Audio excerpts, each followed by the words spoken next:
Majina yangu naitwa Boasi Jonathan Gatege, ni mwenyekiti wa baraza la kata ya Chanika.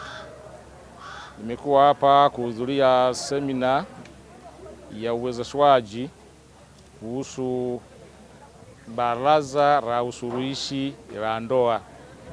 Napenda pia nichukue fursa hii kuishukuru Wizara ya Sheria na Katiba chini ya uongozi wake Waziri Juma Homera kwa kutufikiria hata sisi wajumbe wa zamani. Tulikuwa wajumbe wa baraza la kata, lakini tumekuwa na miavuli mitatu. Sasa hivi kama baraza litashughulika na masuala ya usuluhishi wa ndoa ya mabaraza. Tunashukuru wizara chini ya katibu wake kufikiria jambo hili, kwa sababu tulikuwa kama gizani, tunafanya mambo kimazoea, wakati mwingine tunakiuka sheria. Lakini sasa hivi faida tuliyoipata, hata jamii itaendelea kunufaika katika jambo hili, kwa sababu ndoa imara huzaa taifa imara. Sasa ninaloomba tuongezewe zaidi ni muda wa semina. Basi jamii yetu itanufaika kupitia semina hii, kuleta amani katika jamii yetu ya hapa Karagwe, hususani wanandoa. Mara nyingi ndoa zinapanganyika, na uwezo huu utatusaidia sana migogoro mingine iishie huko katika ngazi ya kata, bila kuleta mrundikano katika mahakama za mwanzo.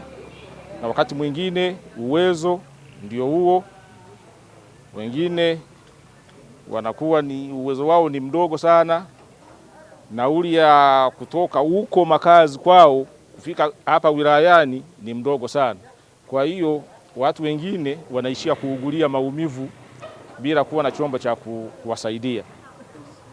Namshukuru pia Rais wetu Samia Suluhu Hassan kwa kuwezesha jambo hili, kwa sababu kilikuwa kilio cha watu wote kwamba hizi bodi za usuluhishi kilikuwa ni kitu ambacho hakifikiriki, lakini sasa ni kama utando umetoka machoni. Kwa hiyo Mheshimiwa Suluhu Hassan, tunakushukuru sana kwa jambo hili, uendelee kutukumbuka tena.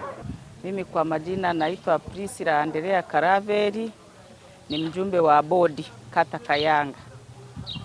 Kipekee nitumie fursa hii kushukuru waziri ambaye anaitwa Juma Homera, ambaye ameleta semina hii, mafunzo haya. Kwa kweli tumenogewa na tumeelewa pale ambapo tulikuwa hatujui bodi ya ndoa. Kwa kweli ilikuwa ni jambo geni kwetu, lakini tumejifunza, tumeelewa jinsi ya kusuluhisha ndoa. Kwa kweli tunawashukuru wote waliokuja kutupa uwezeshaji wa bodi ya ndoa.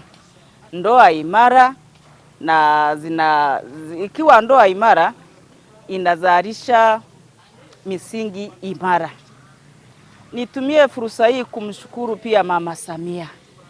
Kwa kweli Mama Samia sifa zimuendee zote, lakini pia sisi tuliopokea tueneze kwa watu wengine, ili sasa ndoa ziweze kuwa imara.